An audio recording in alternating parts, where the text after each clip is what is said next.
start off, maybe we're going to be talking about mainly the Westmeath Camogie journey and I suppose how we got there. It's a journey over a 4-year period, an enjoyable journey it is, and what we'd like to see today, maybe for people to take away from this, is mainly how to manage players and manage a group and get the best out of them on any given day. And that's what we're going to be looking at today. I suppose the technical side of things, the tactical and all that sort of stuff, there's plenty of other rooms that people are speaking in today that could go through that. So we're going to go more so on the emotional side of things. So we're going to be looking at, plan your journey, find a cause, empower and educate the player. So they're the three things we're kind of going to be looking at over the next 40 minutes or so. Myself and Paul will be popping in and popping out. I suppose I'll be talking more about what we did and slightly how we did it in small bits and pieces. And Paul is going to be looking at similar to that, how we did it and why we did it. So a little bit more technical on Paul's side. So just move on to the next one there, Paul.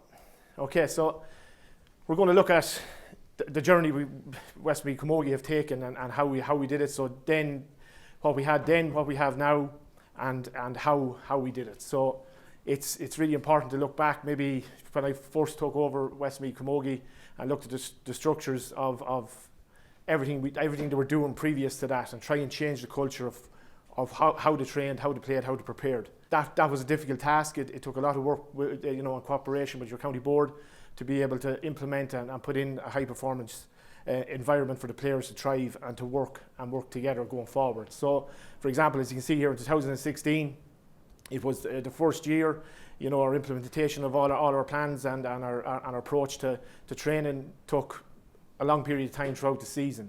We lost our league games and our Leinster Intermediate Championship matches by an average of 15 points in the first part of the season.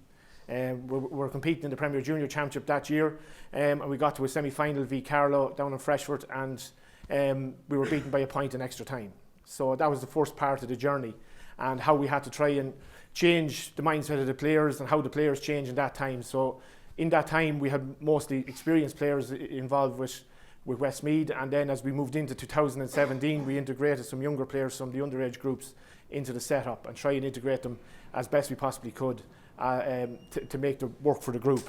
So the supports we had, I suppose in year one, and anybody in the room that's involved in Camogie, we know that the supports are minimal, and it's trying to maximise what you've got and trying to get the best out of it. So not to be throwing stuff at players from day one, to integrate and to try slowly build the process of educating the player and empowering the player with the knowledge that they need to perform at the highest level and to be the best they possibly can be. So that was a huge part of our year one and year two plan. So we had to look back at the individual as well, and we had to look at the group and try and get the dynamic right. So in year two, with all the processes we put in place, and Paul will touch on it again later on, is trying to build a process of belief, of the players believing in themselves and to be able to get the best out of each other. I suppose this picture here on the bottom in 2017 epitomised what it meant to the players, and how each year had, these players were there for the last 10 or 15 years, hadn't won anything of note. And this is where the ultimate day in Croke Park, that you can see the emotion and that came out in the players that day. As regards to progress in that season, we were in the intermediates, the league, we finished the league, we didn't get through the group stages of the league, we used it for development, and then we moved on into a Leinster Intermediate final against Laois, losing that one, and then we went on then to win the All-Ireland in year one and year two. So the players in those 2 years, how we developed them and how we supported them was with psychology, with supports, with our S&C, which is hugely important, and trying to educate the player. A lot of these players would never have done a gym session, never have done a gym program. So again, it was slowly built according as we went along in year one and year two. So we move on to the next phase. So again, this is year three and year four. Again, our plan was to develop, integrate, get the best out of the group of players, and as you can see from both of these photographs, the smiles on their faces tell the difference. So to try and create a high performance environment that's enjoyable for the players, that's really, really important, and it's something that a lot of coaches forget about. Okay, it has to be about the players and what they want to get out of it and come together as a group and a bond, and how you develop that is really, really important. Okay, and we'll touch on that again later on as we're going through. So it's year two or year three, just briefly on it again, 2018.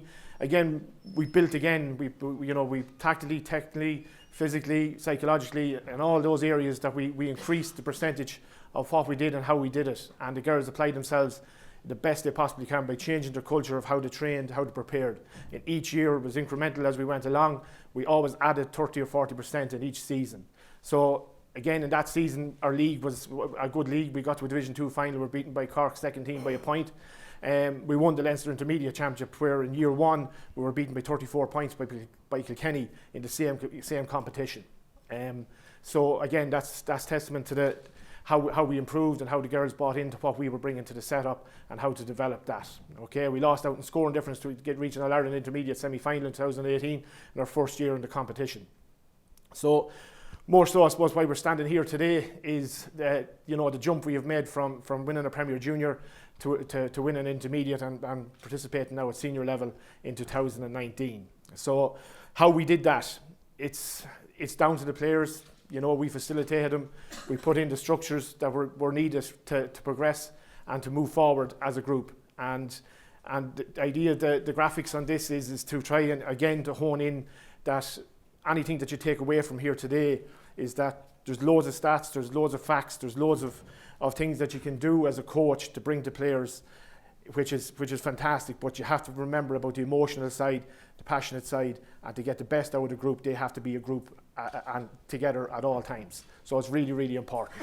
Okay, so that the supports we use as regards psychology and S&C being the two main ones that's what we honed in on year one and year two to be able to make this progress and to be able to push on and get to where we are now at the moment. Okay, our S&C coach was John Gilligan from JJ Lee in Athlone. He was with the girls from year one and is still with the girls again this year. Fantastic person and very, very important to the group. He put in place programs, developed the players physically from year one right through, as well as having a huge player turnaround with underage players coming through, older players there that we had to change habits, change how they taught, how they trained, and how they worked.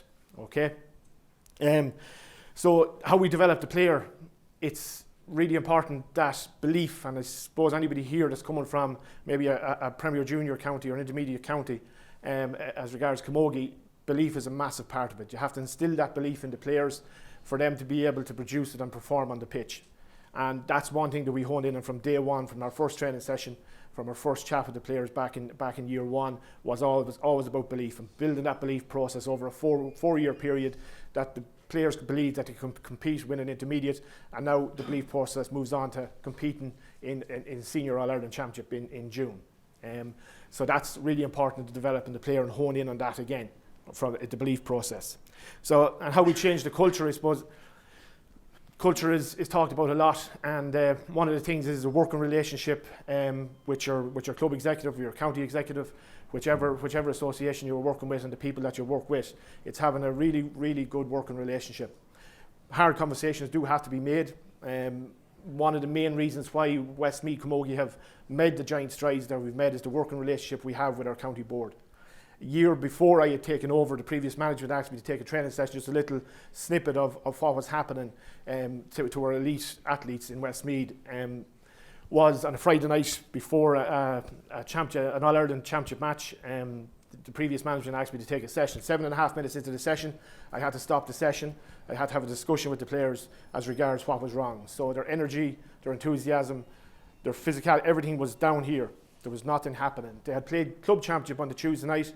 They were playing inter-county championship on the Sunday. They were playing club again on the Tuesday. Right? That's never going to lead to a high performance environment at this level. So they were the conversations that we had with the county board. They were tough, they were hard in clubs, they were hard on everybody. But it gave the players the belief that they were able to separate their club and their county season and be able to prepare as best they possibly could to be the best they could at inter-county level. And that alone was a huge factor in how we made that progress throughout that time. So again, if you're going back to your clubs, going back to wherever you're going to, you have to make sure the relationship between you and your county board is good, and that both of you are thinking and talking the same language, and everything is looking to progress and to get the best out of an elite group of players. Okay? I'll just move on to Paul. Thanks, Johnny. So just behind that journey, really when you think about kind of that journey over 4 years to high performance, what we were really thinking about was trying to develop high performance behaviours. It's all very well talking about high performance and all the components of high performance, but what we began to drill into was thinking about, how do we increase their motivation, that they want to develop their skills, their behaviours, their mindsets, so that it becomes player driven, player understood. And when you kind of look back on it, we kind of, I suppose, didn't use particularly formally, but when you look back on it, we used some research by a guy called Paolo Locconi, which is mainly in the business world, but also in high performance sport, where if you want to be a high performing team or high performing athlete, where you start is with trust. And the work that Johnny and the team did with the players in the initial stages was really about helping them trust both sides, coaching and players, but also enabling the players to understand and trust each other. And that was focused on really each of them understanding their own roles and each other's roles within that. And then from that, not being afraid of conflict. I don't mean having blazing rows on the field or anything like that, but having the ability to have constructive feedback from player to player, from manager to player, from player to manager. And being able to have those conversations in a way that was constructive and helped move the journey along. And then from that, looking to build their commitment through providing them with the support that John was talking about, giving them progress, but also a huge emphasis on enjoyment. Putting a smile on their face that when they come to training, they're enjoying it. It's not a chore. They want to be there because they enjoy it. And then into that, then making them accountable or helping them take accountability for their own performance and having a real focus on results. And by results, not just the scoreline or what stage of the championship you got to, how did you do in terms of your performance in that training? How did I do? How many touches did I get? What did I work hard on? What did I focus on? And so on. So these were all, it wasn't like a formal program that we were going through ticking the box and all of these things, but very much foremost in the design of sessions in terms of how you communicate with players and what you do with them was beginning to think about, are we covering these things? Are they being boxed off in the way we behave, in the way the players behave, and how we create the environment around them to do that? Moving on now to the cause, and this again on the emotional side of things, and I suppose to try and re-hone in on that and try and make sure that what we're trying to get across here this morning is that it's really, really important in a group, how you connect with them, both individually and collectively. So it takes a lot of work, it takes personalities within the group, it takes a massive amount of your knowledge and your own personality to be able to push that across onto the players and for them to be able to give it to each other and then to form a bond that is unbreakable. And a lot of the top teams create that environment. One of the most, again, popping off to a different sport into soccer, Liverpool at the moment. I'm a Manchester United fan, Liverpool wouldn't be my love at all, but I'm a huge admirer of what they're doing. What Klopp has brought to it, he's brought an unbreakable bond within the group. They work extremely hard for each other, and that has to be the foundation of what the team is about and maybe their identity and where they want to be. So it's trying to create that identity, right? It has to be just with these headings here, it'll be ourselves, our team, our club, our family, our county. So trying to put that across into each player, trying for each player to feed that into each other and for that to transform onto the pitch into performances, in the training field, into the standards you set, right? As I said at the start about the journey, you plan your journey. So every coach in here should be well equipped to plan a season out of when you have to train, when you have to, the workload has to be high, when it has to be low, when you have to take it down, when you have to bring it up. You have to be able to do that as a coach. And that comes from within yourself and your own experience. If we all did the same thing, I don't know where things would go. I think each coach has to take snippets of what they've learned over the years and put their own philosophy into it. And this will be part of my own philosophy. I'll be big about the group. It's about the collective and individually, right? So I sacrifice the individual always for the collective. And that's really important because every team has personalities or egos or whatever you want to call it. It's how you handle it and develop it. And in a county like Westmeath, where we're coming from Premier Junior up, we had the player population was low. We had to get the best of what we had within the county and make it work for Westmeath. And that's what we've done. Whether it's through the underage structures of bringing players through and making that happen. All right? So collectively, it's really important that, I said already, we try and have that identity as a group, try and find that identity. You talked about Liverpool and their identity. In my eyes, from looking from the outside in, their identity is we work hard for each other. Okay? And when they transfer their squads and move teams up, similar to what we do. Okay? You have to be able to bring the group. If you have 38 of a panel, it's all about number 38 is just as important as number 1. So it's all about the collective. Okay? And then when you get that collective, it's trying to create that bond. You have an identity, now you have to try and find a bond. Okay? And it's a common cause as well, that everybody has to have the same common cause. As you can see from the picture above, that was after a game against Down this year. And you can see, again, the expressions on the players' faces. You know, they're loving it, they're enjoying it. And Paul referred to it earlier on as well, about the enjoyment factor. The work-life balance, how to get the player to not, for whatever sport you're involved in, for not become their lives, but become part of their lives. And that's up to you as a coach and a manager, and up to me to make that happen, to develop an environment that everybody's inclusive. Just because your commitment is, you have 6 weeks of exams or something's going on, you cannot dismiss that player because that's 6 weeks. That player is just as important, again, further down the road. You can always bring that player on board and always develop them. So it has to be inclusive of everybody, their circumstances and what they're doing. All of us here have lives outside of GAA or Camogie or any other sport you're involved in. It's how you balance that, how you got the balance to be here today from 9:30 until 3:30. You had to sacrifice something to be here today, okay? So it's about getting the balance right between work-life, okay? So moving on to the individual part of it, it's, again, I talked about the work-life balance and the individuals within the group. Here, the bottom picture here is our captain, Mairead McCormack, who got the goal to basically get us across the line in the All-Ireland final, okay? So, hugely important individual as part of the group. Hugely important. Personality, how we developed that and how she developed it with the group and made it into being our team, ourselves, our county, our family, our club. That's what she brought to it, along with her other players around her. And just we move on to the next one. And probably the theme of what I've been talking about since I started and looking at the emotional side of it is our passion and pride and creating, capturing moments within your season. So some of you might have already started your season off and maybe doing a bit of hard training, a bit of team bonding, whatever you're doing, to be able to capture them moments. This was just something that was captured. It wasn't planned. This speech was from a selector, Frank Mullen. We had a walk around in Croke Park before the All-Ireland final. I didn't tell him he was doing it until a couple of minutes before he went into the dressing room. Again, it was to try and get him to come across with what he felt here.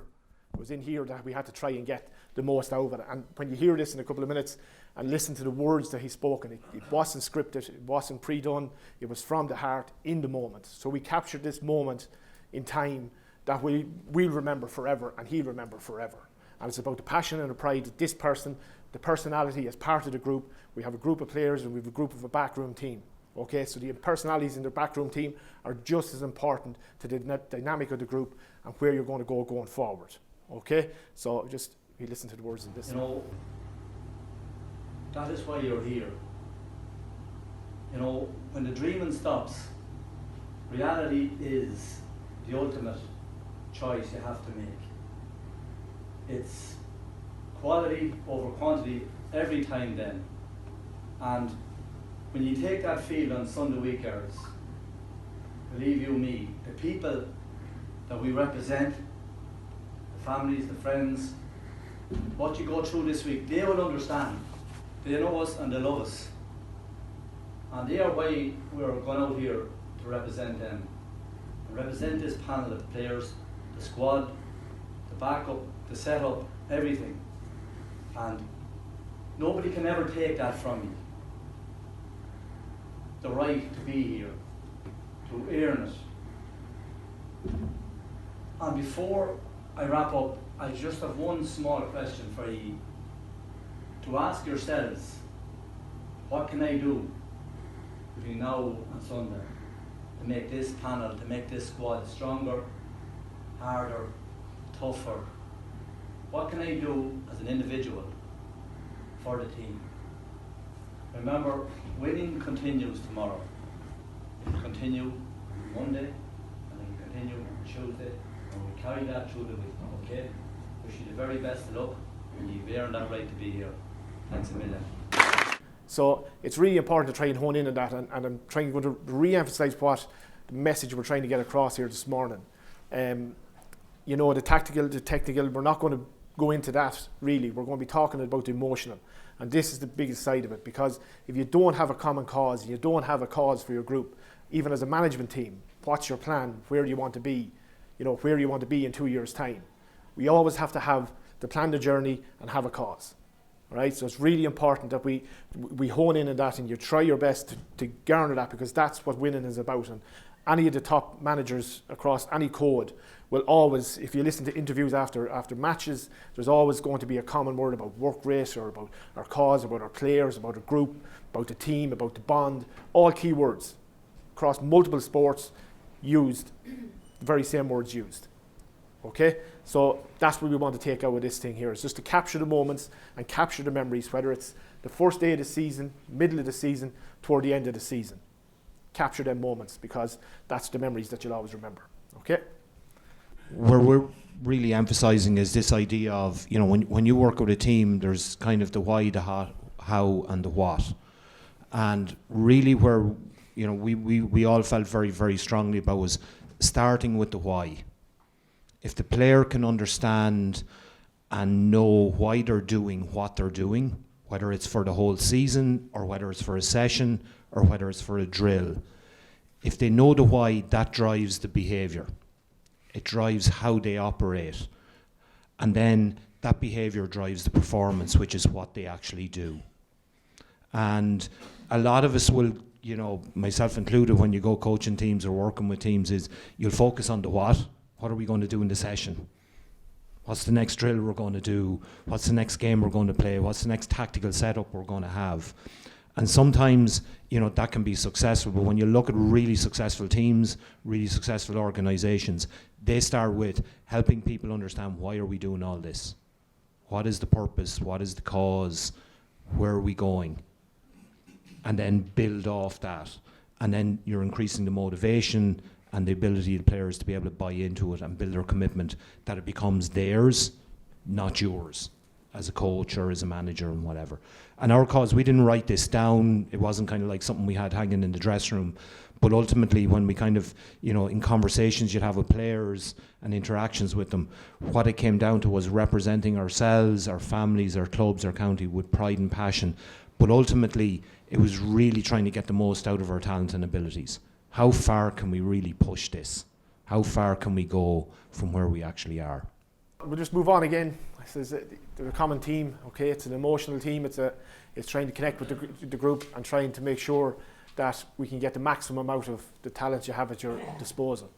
All right, and this probably the most important part of this whole process is the player. They have to be paramount. They have to be the mainstay, the main concentration of a management team or a group or any performance-led environment. The player has to be at the top of it. So it's really important to be concentrating the person, the group, the leaders, and the family. We're going to break it down slightly and go through each category here as we're going along. So the way to look at the person first, so you have to invest in the person.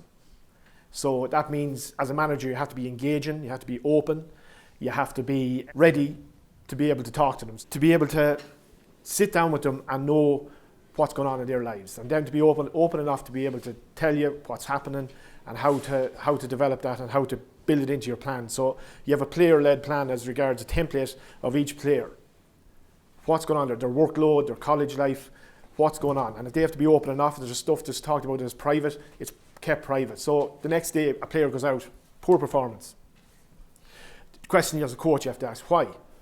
Okay, you look at yourself first. Was it position? Was it the role the player was given? Was it a tactical approach? What was it? Next thing you move on to is the player and the person, and try and find out what happened for that performance that happened with the player. We have to try and change that for the next day. You can't make that assumption straight away as a coach. That's it, she's dropped for the next day. Okay? You have to take it all into consideration and look at the group, look at the player, find out the reasons why, try and help the player develop and improve and get and move forward again, so as that performance might not happen the next day.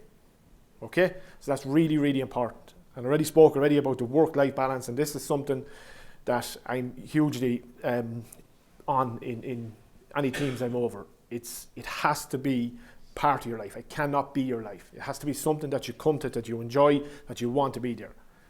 We put a huge emphasis on every training session, everything we do, there's a fun factor. You go away from the training session having worked hard, having learned what we want to get out of this session, but also having a feeling of, I enjoyed that, that was brilliant, I'm going to come again the next day. That's how you increase players' productivity. Okay, so it's really important that you hone in on that. And that probably could put it across business, put it across anything you do. Okay, these principles probably apply across the board. Okay, so that's the person. Then the group, it's connect with the group. So how as a management team do we connect with the group? We have to integrate ourselves into the group. Okay, so you have to be not a best friend, but a friend. You have to be approachable. The day the dictator is gone. Okay, can't have that player contracts, rules and regulations. It has to be, as the first slide you looked up at, player-led environment. Okay, so the players make the rules, the players set the standards. That's what you have to try and create. Really, really important. And the only way you can do that is by connecting with the group and making the group, letting the group know that you're going to do the best you possibly can to make them better players. So that's really important. And the way how you formulate that, and everybody knows, I suppose, is team bonding. You know, making sure every training session is fun, days away, all that sort of stuff. That's how you build a bond as you're going along. Okay, the leaders. We spoke about this earlier on as well. So create leaders. So how do you create leaders? Really, really important. Two of our best leaders we've had with Westmeath Camogie are the two All-Ireland winning captains, Fiona Levy and Mairead McCormack. Okay, hugely influential players in the group. Both of them were captains. Both of them led by example in each year. Okay, and how do we develop leaders? How do we create them? You share responsibilities, right? Manager can't be all seeing, all doing. Okay, you have to be able to delegate and give players the scope to be able to develop and to be able to create your own leadership roles within the group. Okay, so by a leadership group, the leadership group can consist of 4 players or 14 players. You decide.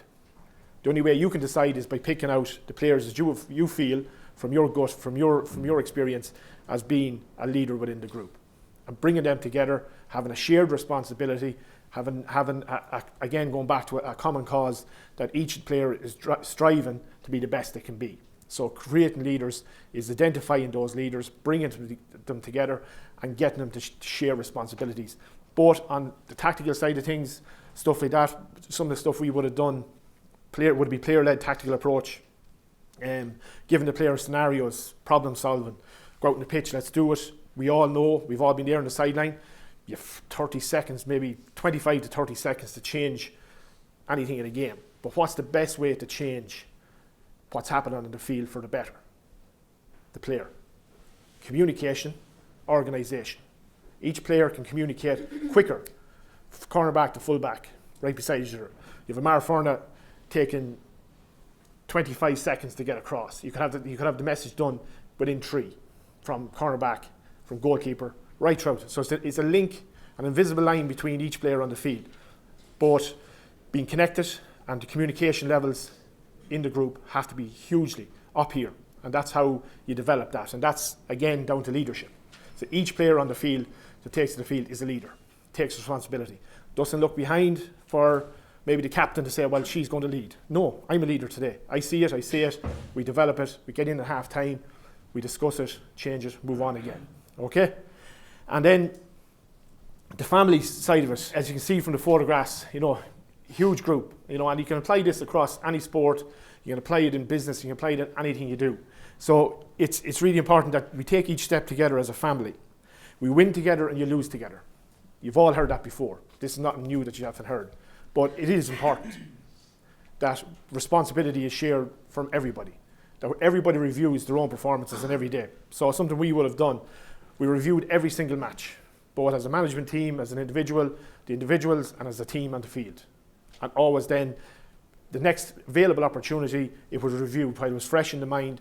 We picked out key areas and key points that we could improve on, we could do better for the next day. We applied it in training and we tried to improve and progress as we went along for the next match. And that's a continuous review throughout the season. And that's the only way you're going to improve. It might be, you might not want to hear what some stuff has to be said, but it's really important that it's said, because once it's said, you can improve on it. And that's how you get the best out of a group and bring a group together and have that bond and that team together. So we just click on to the next slide.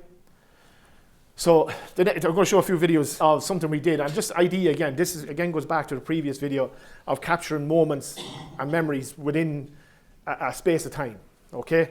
It's really important. Like, for example, before the All-Ireland final, as a management group, we did up a booklet for the player, just for before the final, as a memory. A lot of you probably played and have been in finals and can't remember what you did pre-final.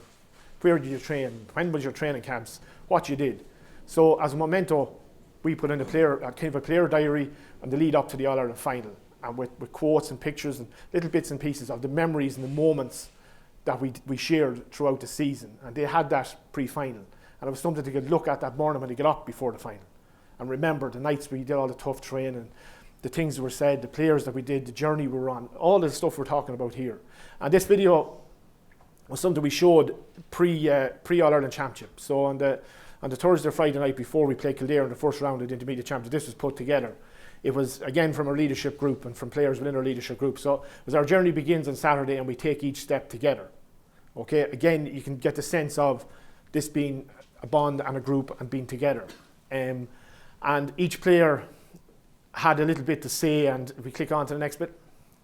So the family and the person. So the first two clips we're going to see is Sheila McGrath and Fiona Keating, okay? So both of them are going to talk. So Sheila's more about the family, and it's a very interesting story to Sheila's story, as you'll see now in a second, and the person then being Fiona Keating, who was our goalkeeper, school teacher, a hugely interesting story on what it meant to her. Now this was pre-championship. We were taking it a step at a time, you know, brilliant if we won in All-Ireland, fantastic, but this was about the step in the journey that we were on, regardless of where we ended up, okay?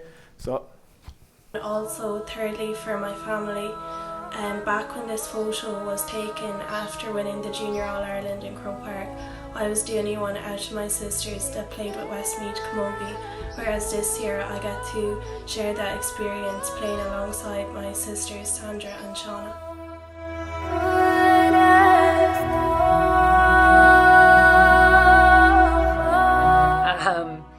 And I play for the little girls, the little boys who might just pick up a hurl when they see us play, for the kids at school who think it's really cool that their teacher plays on the county team, even if they don't really understand in junior infants what that actually means. But that's why I play, maybe to inspire somebody else to play, so that they have role models to look up to. And I think that our team has plenty of those role models. So again, you can get the sense from those two of what it meant to each player. Like Sheila's story was really interesting. As she's 17, she played an All-Ireland final to win a junior final. The picture was taken with her sisters. It was Sandra and Sean in the background, weren't part of the panel that year. So that was taken on the side of the pitch in the stand. But both her sisters, Shauna and Sandra, were part of the panel this year when they won the All-Ireland. So that's a story, it's a journey that she had taken. And then Fiona's story was really interesting, a school teacher with kids, you know, instilling that sense of belonging in Westmeath as regards where we are and where we wanted to be and where we wanted to go. So this next bit then we move on is to the group, and this is Amy Cully, who played wing back in the All-Ireland final. Again, this again is down to the emotional side of things, what it meant to the player. And again, pushing across, it's player-led, it's all about the players, okay? Play with your club and county, you get to make memories for life that you cherish forever. You have them memories of losing and then memories of winning, and you carry them forever with you. Okay, so you get the sense of what it meant to Amy there. And then moving on to our leaders, this is our captain, Mairead again, this is pre-Kildare, and you know, of what it meant to her. It's an honour to lead you here, and that's what you have been doing for me. You've led me this way and pushed me towards it. You know, Frank Ohi is making us run figure eights, and the amount of times I wanted to run straight off the pitch into the car, you know, but you were there backing us all the way. Between the players, between the management, it's been incredible, and that's why I love playing camogie still. it's because of you. And hopefully we can make this dream a reality and win the All-Ireland. It's just every game at a time. Kildare first, and we'll take it on every game, every step. Okay, so again, just going back, just for me to wrap up in my bit, I hope you got the idea and the sense of what I was trying to get across here this morning, about it being about the journey, about the cause, and about the player. And we can all bring the technical and the tactical stuff and incorporate that. But if we kind of leave the emotional stuff to one side, success won't come. So you have to try and encompass it all, bring it all together in a high performance, enjoyable environment. And you know, these are moments and memories, like, you know, video taken in a car, video taken in a bedroom, you know, these sort of things. These are all little things that you have to hone in on at that time. Will it guarantee that you have success at the end of the season? No, but it'll create memories for these players that they'll carry with them forever. And you'll carry with you. Because you have to have those memories as a coach and a manager. But to hone in on those aspects of a team is really, really important. And I'll hand over to Paul, so thanks very much. All right, thanks, John. In relation to the player, and you know, there's a lot of emotional stuff. I mean, I still like watching those because they're just kind of so emotional. Really, what you're trying to do with your player is to motivate them. And you know, if you go back to motivation, there's two types. There's extrinsic, winning titles, getting praise, getting rewards, or on the other side of extrinsic is getting punished, feeling fear of failure, all those sort of things. But there's the intrinsic piece, which is trying to get players to do stuff for the love of doing it and for what they want to do it for themselves. And really a lot of, you know, what John has talked about was all about driving the intrinsic motivation of the players to want to do this and feel that sort of emotion and feel and have that sort of experience and create that sort of experience for them. And within that, what we really focused on was three things that really, really drive intrinsic motivation. And these are things that we can all use in our coaching, which is around, first of all, creating relatedness within the team. Making the players feel connected to themselves, connected to each other, connected to the backroom team, just part of that environment. And within that, then building on it is increasing their competence, making them feel more effective at what they do and building their competence. And then the third part is creating autonomy within that, giving them the freedom of choice, that they feel in control of their destiny, that it's not something that John or anyone else of the backroom team are driving on them. It's what they want to do and the journey they want to go on and the commitment that they want to have to it. And when you look at that, these are just some of the things that we did to make it kind of very tangible. So, you know, John mentioned it earlier, but like the players came up with tactics we developed. They honed them, they put them together, they communicated them, they worked on them themselves. We helped them profile themselves so they could focus on areas that they could develop on. Every session had something that the players led, whether it was fun, whether it was a proper drill, whether it was a proper experience. They actually developed and did it. And then there was a leaders group who took accountability for leading the team, but also providing feedback and insight to the backroom team in terms of what we should focus on. In terms of competence, we had a huge skills focus, really improving the players' ability to play camogie, the fundamental skills. We also did workshops with them on things like nutrition, mental skills, strength and conditioning, all that sort of stuff. So helping them build their skill set across all of the things they needed to perform. And then we also helped them create scenarios so that what happened in a game, how are they going to respond? So we came up with scenarios like being 8 or 9 points down the game. What are you going to do? How are you going to handle it? So they came up with the answers to that. We helped them come up with the answers, but it was really about facilitating and enabling them to do that. And then in relatedness, they organised a lot of activities, and we did plan fun. I know it kind of sounds strange, plan fun, but they actually planned a lot of fun themselves. You know, some of it was, I don't know, kind of strange.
So, they're not just camogie players.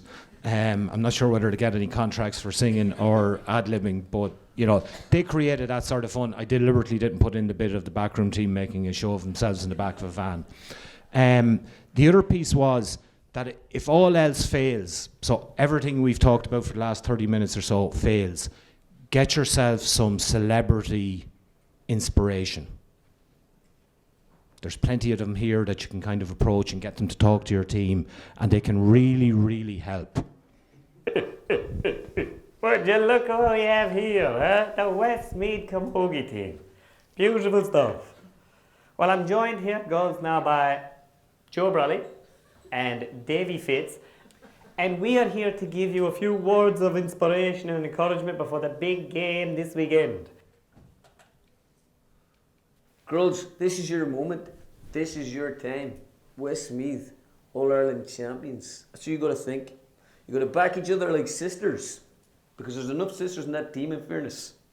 The McGraths, the McCormicks, the Dohertys, the Scallys, the Grevilles. And my most favourite Greville sister has to be Johnny. And in the words of Miss Johnny Greville, imagine it with your mind, believe it with your heart, and achieve it with all your might.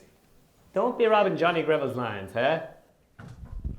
So, we were fortunate. Conor Moore lives in Westmeath, and he was able to help us out. But, you mightn't be able to do things like that, or mightn't have the resources. But, the one thing that kind of was a theme going through the year was really putting a smile on the girls' faces. When you want a really high performance and you want to work really, really hard, getting the enjoyment factor and that motivation of wanting to be there, really, we could see the difference the whole way through the year in terms of just the looks on their faces as they came, even if they were running out the gate going, I really don't want to run another lap or another figure of 8 or anything like that. So just as a kind of a key takeaway for you all, just as we wrap up, really it's about, highlighting the behaviours and figuring out the behaviours that will help you be successful on your journey. Helping the players know why and identifying what your cause is, and then creating an environment that enables them to take autonomy, or that you give them autonomy, develop competence, build relationships. And, a player-led culture, really, it's about the behaviours that you as a coach or we as coaches regularly demonstrate. And does your behaviour role model high performance? Do they look at you and go, I can see that person, that coach, really role modelling those behaviours? Does it enable them to lead? So make it enjoyable, make it memory, use the power of positive emotions. If you probably asked any of the players what they felt about the whole year, is you'll probably get an emotional response. It's like that, I don't know who had the line is, you'll always remember how a coach made you feel, not exactly what they told you. And, just in terms of a practical takeaway, from yourself as a coach, clarifying your own coaching philosophy or beliefs. Why are you here? What do you want to achieve? Why are you a coach? Does it align with what the players need? Is it your philosophy or a philosophy that everyone can buy into? And identify the behaviours that will bring that culture to life. And then from that, take practical steps to demonstrate that. So identify what your cause is, what the team's cause is, enable the team to figure that out for themselves. Role model high performance, be consistent. Listen to the players as individuals with needs. They're all sisters, daughters, mothers, nurses, teachers, pharmacists, accountants, students in the group that we worked with.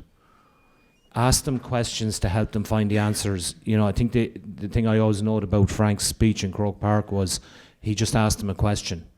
He wasn't telling them what they needed to do.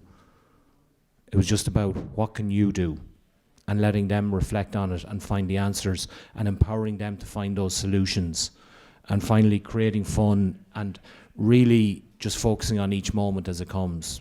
Even though Mairead at the end talked about, we'd love to win the All-Ireland, it was like, let's take it one step at a time. And every session was almost like that. So I think it was Paul O'Connell said, win the moment right in front of your face. That was a lot of what we did with the players, was get the most out of the moment that you have and the moment that you're in. So if anyone's any questions, myself and Johnny would be delighted to answer them, but that's everything from us.